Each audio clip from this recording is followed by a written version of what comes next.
America's #1 source for Czech news. I'm Jennifer Preston. Only 12 years behind schedule on Prague Metro's D line, Prague's transit authority, DPP, announced its vision for the O Metro line. Similar to London's Circle line, the O line will circumnavigate Prague, relieving pressure on the city center. Proponents expect it to reduce the automobile traffic from those commuting to Prague. Critics are confounded that the metro still won't go anywhere near the only commercial airport in the city. But DPP, always cognizant of the needs of the community, has accounted for that. Included in the price of a metro ticket, travelers and their luggage will be transported the remaining 5 kilometers to the airport by the Porter Brigade, a unique service not seen in any other modern capital. New research by the Addictology Clinic of the General University in Prague shows that Czech women are drinking more alcohol now than during communism, catching up to Czech men in rates of consumption and alcohol abuse. Alcoholic liver disease is now the second most common cause of death of women between the ages of 20 to 54. Psychologists attribute the increase in alcoholism to the resurgence of capitalism since the Velvet Revolution, in combination with the broken glass ceiling, allowing more women into high-stress professional management positions. The psychologists recommend that these professional women spend more of their free time cooking, cleaning, childbirthing, child raising, and doing other unpaid house tasks to help relieve them of some of their workplace stress.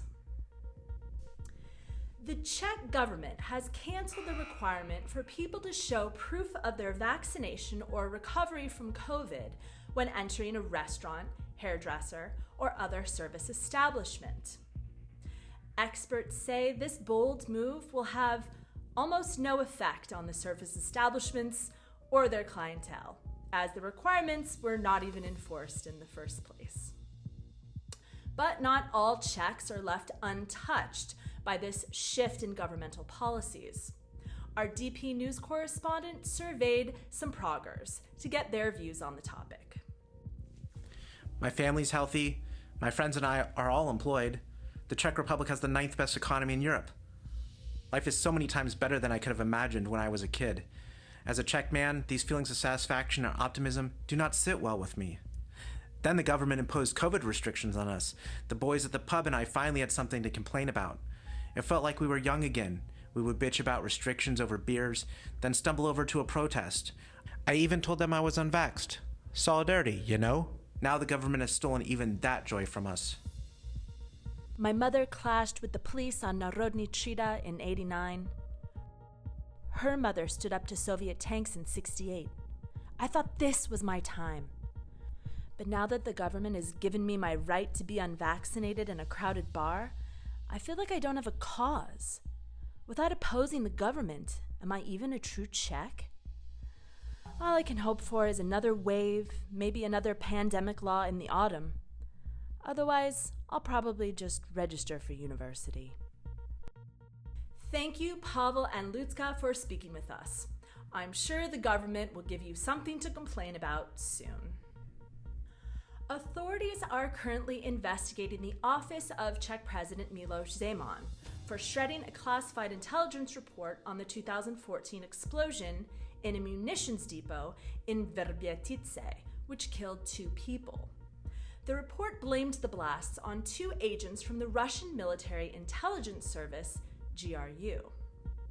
When asked for comment on the shredded intelligence report and GRU involvement, Russian President Vladimir Putin said the methods of document destruction by another country's president was none of his business. Nor did he find a shredder to be particularly effective. He always advises his operatives to flush any incriminating evidence down the toilet. And finally, in business news, the Czech Republic is notorious for its customer service. Reviews like terrible, rude, and She put her cigarette out in my eggs. Proliferate on travel websites.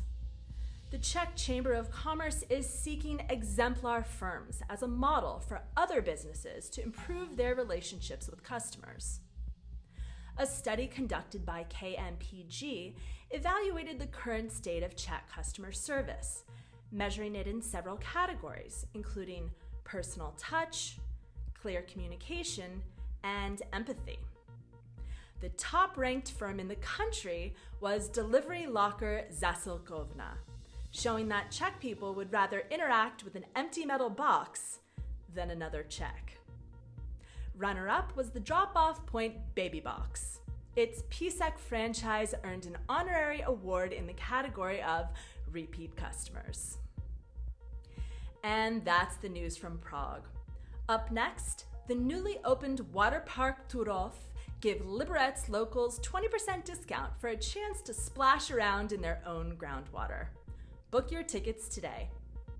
For DP News, I'm Jennifer Preston. Uvidíme se příště. Naschledanou.